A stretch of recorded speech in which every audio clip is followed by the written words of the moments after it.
নগাঁৱৰ উপৰিত সাংসদ ৰকিবুল হুছেইনৰ আক্ৰমণক লৈ নগাঁৱতো সৰব যুৱ কংগ্ৰেছ। নগাঁও সদৰ থানাৰ সন্মুখত উত্তাল প্ৰতিবাদ।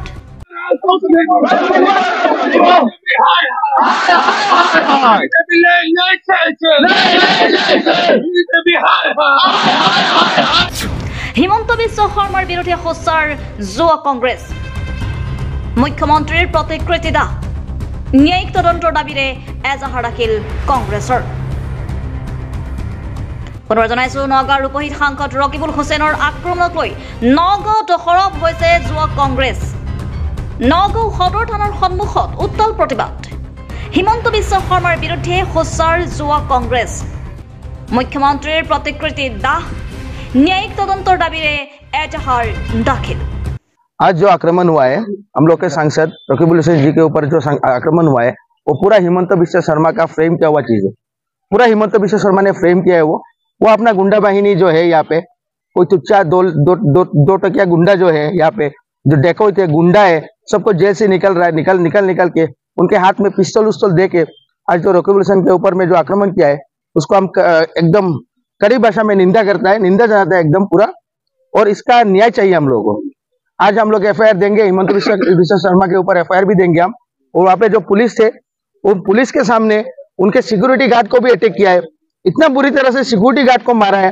ये पुलिस, असम पुलिस जो है, हिमंत बिश्व शर्मा का जो पुलिस है वो पुलिस क्या कर रहा है, मतलब सो रहा है पुलिस, आज सो रहा है पुलिस। आज हम लोग एफआईआर देंगे। अगर ये हम लोग को न्याय नहीं मिला तो पूरा असम में इसका आंदोलन चलेगा और पूरा इंडिया में एकदम चाहने से हम लोग पूरा इंडिया में इसका आंदोलन खड़ा करेगा इसके ऊपर।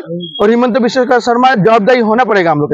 আজি আমাৰ ধুবুৰী লোকসভাৰ সাংসদ আমাৰ প্ৰিয় নেতা ৰকিবুল হুছেইন ডাঙৰীয়াৰ ওপৰত দুদিন পিছে হিমন্ত বিশ্ব শৰ্মা ডাঙৰীয়াই ষড়যন্ত্ৰ কৰি পেলাই তেখেতক মৃত্যুৰ দ্বাৰলৈ ঠেলিব বিচাৰিছে।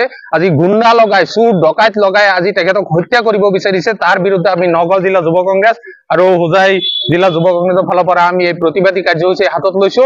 আমাৰ এটাই দাবী যে গৃহ বিভাগ আজি ব্যৰ্থ হৈছে। জনপ্ৰতিনিধি এজনক যদি সুৰক্ষা দিব নোৱাৰে, সাধাৰণ মানুহক কেনেকে সুৰক্ষা দিব? আজি হিমন্ত বিশ্ব শৰ্মাই ভয় খাই পেলাই আজি ৰকিবুল হুছেইন ডাঙৰীয়াক হত্যা কৰিব চেষ্টা কৰিছে।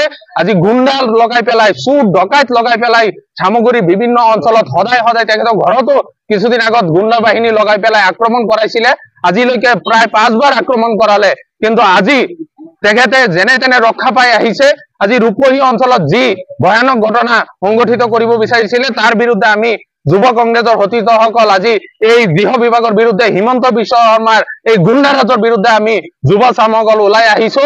আৰু আমি এই গুণ্ডাসকলক যেতিয়ালৈকে কৰায়ত্ব নকৰিব প্ৰশাসনে তেতিয়ালৈকে আমি এই প্ৰতিবাদী কাৰ্যসূচী আৰু বৃহৎভাৱে আমি গঢ়ি তুলিম।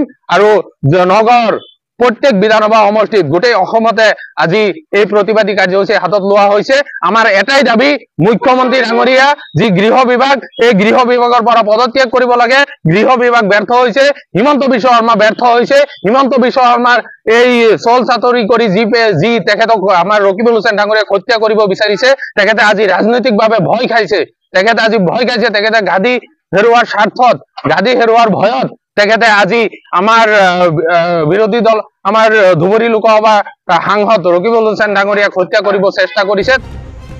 নগাঁৱৰ পৰা বিভূতি বৰা ৰিপৰ্ট, চুহানা লাইভ।